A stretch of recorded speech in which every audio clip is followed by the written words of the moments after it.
Ang mabuting balita ng Panginoon ayon kay San Lucas, chapter 11, verse 29 to 32.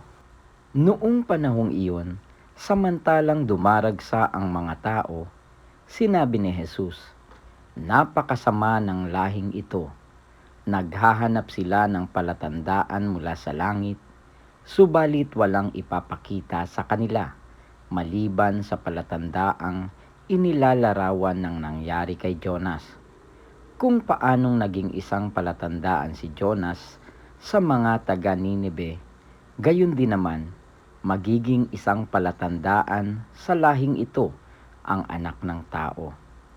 Sa araw ng paghuhukom, titindig ang reyna ng timog laban sa lahing ito, at sila'y hahatulan niya ng kaparusahan. Sapagkat nanggaling siya sa dulo ng daigdig upang pakinggan ang karunungan ni Solomon. Ngunit higit na di hamak kay Solomon ang naririto.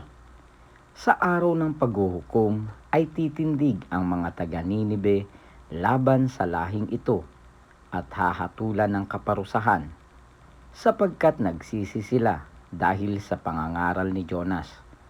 Ngunit higit na di hamak kay Jonas ang naririto."